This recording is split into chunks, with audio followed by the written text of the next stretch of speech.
안녕하셨나요? 오늘 밥카페는 결혼을 꿈꾸고 계신 분들에게 결혼에 대해서 그리고 결혼 이후에 원하지 않게 이혼이나 재혼의 상황이 오는 경우에 대해서 한번 같이 이야기 나눠보겠습니다.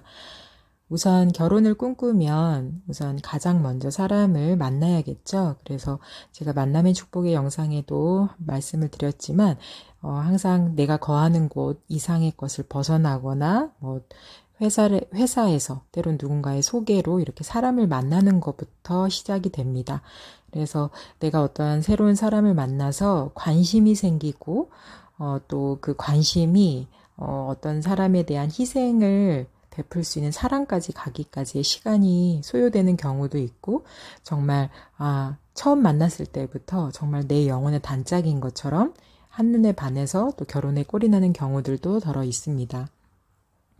이렇게 결혼이 성립되는 과정까지 정말 많은 결과와 시간들이 필요하죠. 우선은 가족들의 허락과 축복도 있으면 더 좋고요. 그리고 무엇보다 결혼에 있어서 흔들리지 않은 믿음도 굉장히 중요합니다.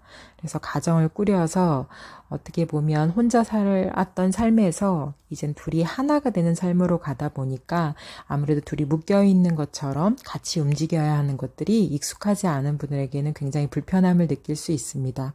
그래서 혼자 사는 것이 더 편하다고 생각해서 요즘은 비혼주의나 결혼을 그렇게 지향하지 않고도 행복한 삶을 살 수 있다고 생각하는 분들이 더 많아지고 있는 것이 사실이죠. 하지만 결혼이 불편함만 있는 것은 아니잖아요.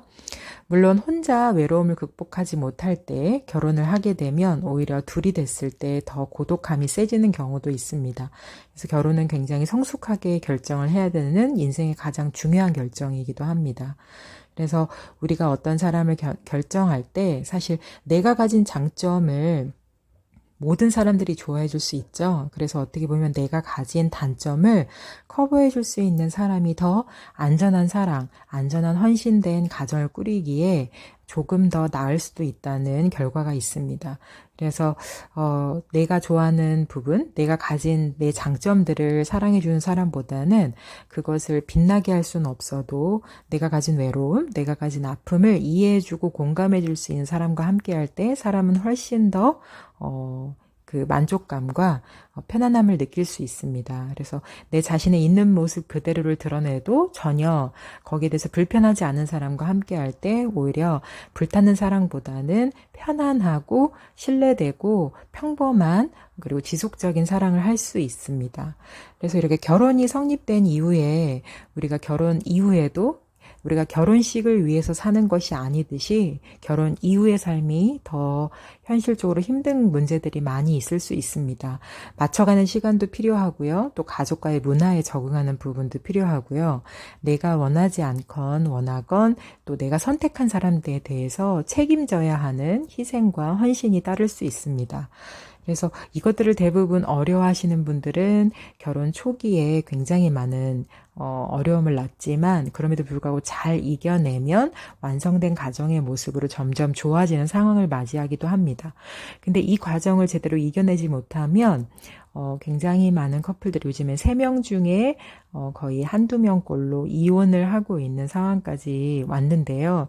이것이 사실 개인주의가 더 팽배하고 문화 자체가 자신의 행복을 추구하다 보니까 있는 것도 있지만 성경의 말씀대로 부모를 떠나지 못하는 곳에서 이런 것들이 파생되는 경우도 굉장히 많이 있습니다.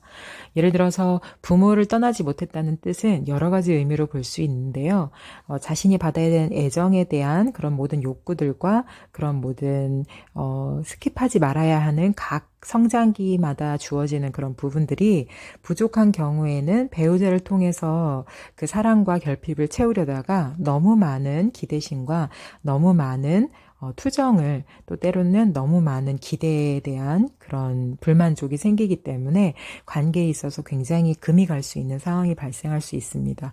근데 이 경우에 둘이 해결해야지 참 좋은 해결책을 찾아갈 수 있을 텐데요. 도움도 물론 받을 수 있지만 여기에 가족이 개입하는 경우 또 엄청난 어려움이 올 수 있습니다. 그래서 요즘에는 장모님이 개입하거나 때로는 장인어른, 이런 장서 갈등이라고 해서 그 부모님이 자신의 딸을 위해서 그 행복을 지켜주려다가 오히려 관계가 안 좋아지는 경우도 있습니다.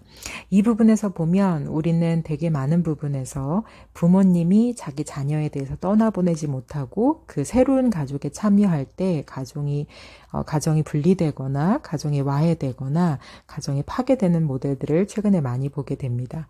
그래서 이제는 하나의 성인으로서 어린 아이가 아닌 자란 자신의 자녀를 그 성인으로 보내주는 작업들이 돼야지만 그 가정에 참여하거나 그 가정을 컨트롤하거나 조정하지 않는, 통제하지 않는 상황까지 기다려줄 수 있습니다. 근데 대부분이 사랑이라는 조건이라는 이유만으로 그 자신의 아들이나 자신의 딸, 그 가정에 참여하면서 굉장히 많이 어려움을 겪는 가족들이 이혼 가족 중에 많이 있습니다.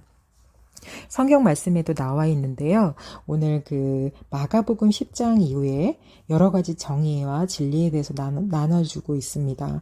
그래서 10장 이후에 보면 대답하되 이르시되 모세가 어떻게 너희에게 명하였느냐 이르되 모세는 이혼 증서를 써주며 버리기를 허락하였나이다. 예수께서 그들에게 이르시되 너희 마음이 완악함으로 말미암아 이 명령을 기록하였거니와. 자, 여기 보면요. 사람이 아내를 버리는 것이 옳으니까? 라고 사람들이 묻는데요. 여기서 보면 굉장히 많은 여자들, 아내들이 버림받는 것에 대해서 이야기가 나오고 있습니다. 이 명령은 하나님께서 주신 것이 아니라 모세라는 사람이 너희 마음의 완악함으로 인하여 그것을 허락했다고 정확하게 지적하고 계십니다. 그래서 사람이 자신의 행복을 위해서 이 가정을 깬다는 그 의미 자체가 마음의 완악함이라고 표현하고 있습니다. 그리고 또 그 다음 구절에는요. 이러므로 사람이 그 부모를 떠나서 그 둘이 한 몸이 될지니라. 이러한즉 이제 둘이 아니요 한 몸이니 그러므로 하나님이 짝지어 주신 것을 사람이 나누지 못할지니라 하시더라. 아멘. 여기서도 분명히 나타내는 것은 부모에게서 정신적인, 육체적인, 경제적인 독립을 하지 못한 경우에는 이렇게 사람이 나눌 수 있다는 것에 대해서 경고하고 있습니다. 근데 하나님이 짝지어 주신 것이라고 얘기하고 있고요. 사람이 나눈다는 것에서 설명하고 있습니다. 그래서 하나님 뜻과 사람의 뜻이 다를 수 있다는 것에 대해서 분명히 얘기하고 계시고요. 하나님은 모으게 하시는 분이고 또 사람 안에서 흩어지게 하는 것이 있을 수 있다는 것을 분명히 설명하고 있습니다. 그래서 이렇게 헤어지게 된 경우에 그 말씀 밑에 보면요.